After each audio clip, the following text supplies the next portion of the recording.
When we think of music, we think of genres, artists, and songs that we love. But what about the ways that we get that music? Sure, some music trends have come back around, like Bruno Mars and his revival of 80s funk. There's no denying that the way we listen to music has changed drastically.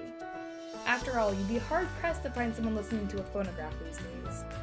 Hi, my name is Sarah Crawford, and today we're going to take an in-depth look at the music streaming service Spotify.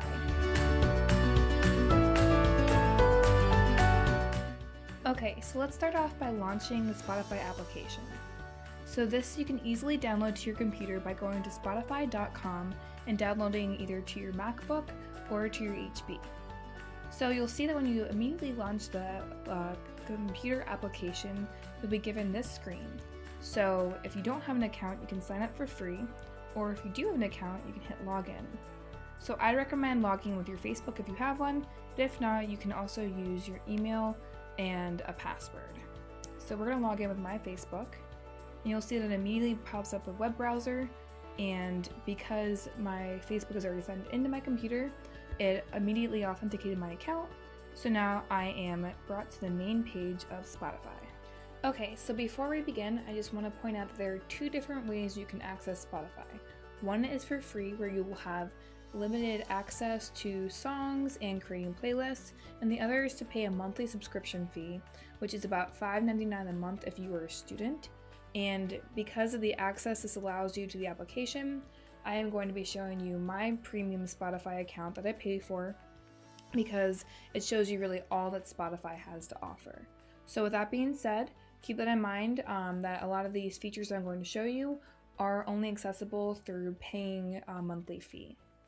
So you'll see that right away when we launch this application that you are brought to a main page, and this page will have announcements here of different popular artists that have just released music. Right now Cardi B has just released a new single, and then it'll also give you a list of podcasts, charts, genres, and moods, new releases that you can use to explore right away.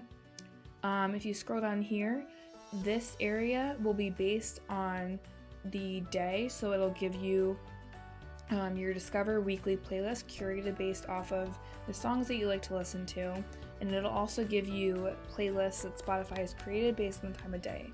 So right now it's 11:23 at night, and I am getting suggestions about chill things to listen to, night rain, a lot of jazz, and these are offered to everyone no matter what music listening habits you have.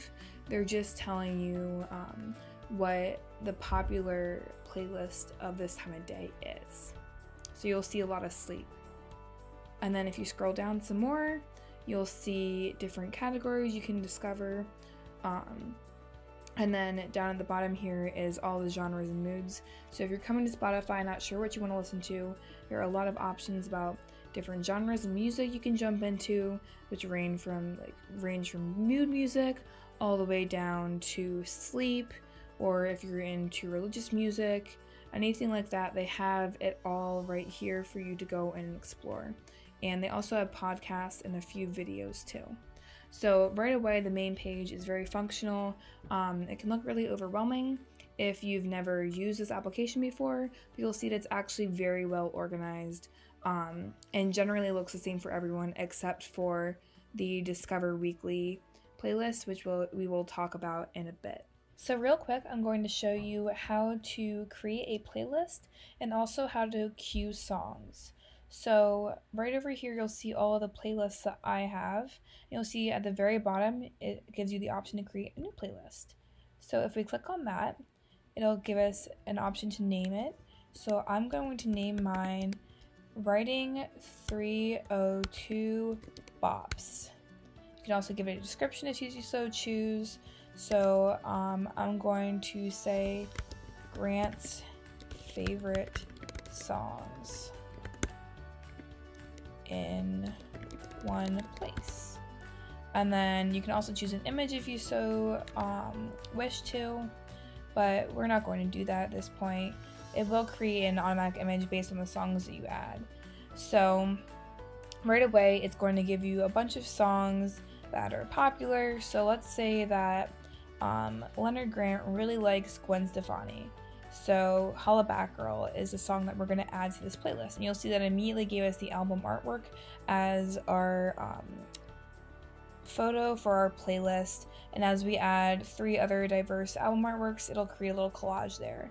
So we're well on our way to creating a new playlist. So let's also add Party in the USA by Miley Cyrus, and Hips Don't Lie by Shakira, and of course, Potential Breakup Song by Ali and AJ. Really into those early 2000s. So you'll see the collage was created here. So let's say that we are listening to Party in the USA, but we really want to listen to Beautiful Girls by Sean Kingston. What we can do is scroll over to the ellipses here, which gives us a more option, and it can say add to queue. So when we add to queue, that will put it behind the song that we're currently listening to, and if you continue to add other songs to queue, it'll attach to the previous songs that you've queued, so it creates one long list. Now, that brings us to one of the constraints of Spotify, which is that if you queue a song and then click this button that says next, you can't then go to the previous song and go back to the song that you just queued. It'll go back to the other song that was in the playlist that you were listening to, which can be a bit frustrating at times. Another thing you'll notice is that I am connected to Wi-Fi right now, which is huge for accessing all that Spotify has to offer. Now, when you are connected to the internet, which I have just turned on, this is just taking a while to load, you can go ahead into a playlist and click the ellipses, and you can go to download, and that will download it to your laptop, so that if you are in a place where you don't have Wi-Fi, you will have those songs saved and you'll still be able to listen to them even when you're offline. You can download new music without paying additional money, which is not something that you can do with previous music listening devices, which is pretty cool. You just pay the monthly subscription fee and you basically get access to the millions of songs that Spotify has on its servers. If you think about Walkmans or portable CD players, which is basically what Spotify is, but very modern and much more portable, you have so much more access to song choices, and it's also a lot cheaper than when you had to pay $1.99 for a song when you downloaded that to your iPod back in the early 2000s. One thing I personally love about Spotify is the emphasis on collaboration. And this could mean collaboration with your friends, or it could mean collaboration with artists that upload music to Spotify, or artists interacting with other artists. So let's go back over to our Writing 302 Bops, and you will see that it currently has 0 followers. So if one of my friends, or literally anyone in the world, because they have a public account, decides that they really like the songs that we're grooving to, they would, instead of hitting play, hit subscribe, and they would be following our playlist, and it would pop up on their version of playlist over here. So if I decided that I want to make this collaborative, I would go to our ellipses, click collaborative playlist, and then that would mean that anyone could add songs and kind of adapt the playlist to what they wanted. So let's say I go to share. I can either copy the playlist link, I can send it over Facebook or Messenger, and I could basically send out an email blast to the entire Writing 302 class and say, hey guys, we want to add more songs to this. I made it collaborative, so it's open to everyone. So I said this briefly before, but I just want to emphasize how important it is to connect your Facebook if you have it. But if you don't have a Facebook, you can still have a Spotify account.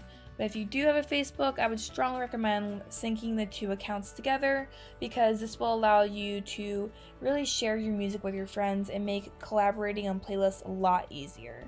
And that just adds like a more fun social aspect to Spotify itself. Okay, so moving on, I want to talk about the data collection Spotify uses.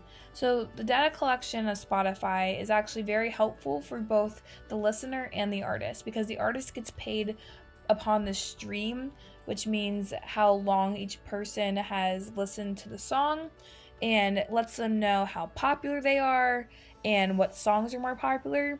But as a listener, this helps you get specially curated playlists based on your listening habits. So for example, we'll go over to my daily mix. And each day I get 6 daily mixes or playlists made from Spotify for me based on my listening habits. And this could be based off of genres, it could be based off of artists or albums. And you can see right away that this daily mix here has Hans Zimmer, John Williams, Alan Silvestri, and more. So this was probably based off of my study playlist, which are all Cinematic scores. And it's going to have a lot of different movie soundtracks in it. And scrolling through, you can see that's true.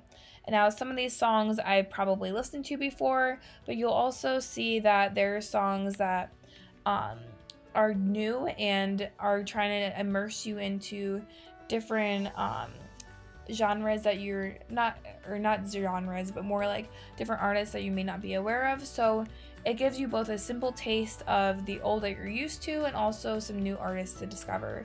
And it says right here, notice that more songs load as you listen. So it's a rolling playlist. Another really cool feature of Spotify that I love is that each year at the end of December, it gives you your Spotify top 100 songs of the year, which is a playlist that has every song that you listen to the most out of 100.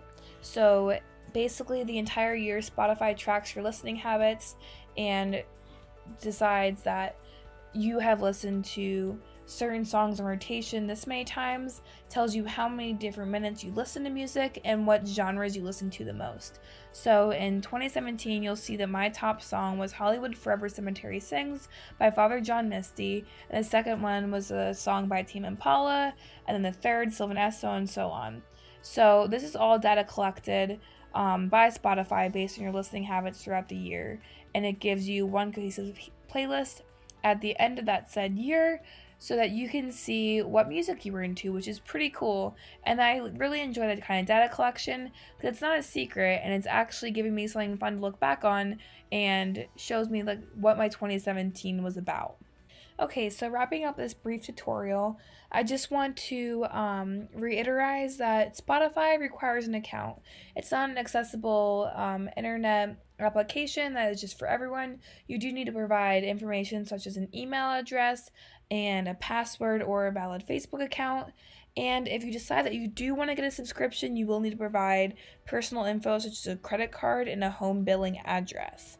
And this is really just so Spotify can track your music habits more closely, and it's also just kind of commonplace for making a purchase on the internet.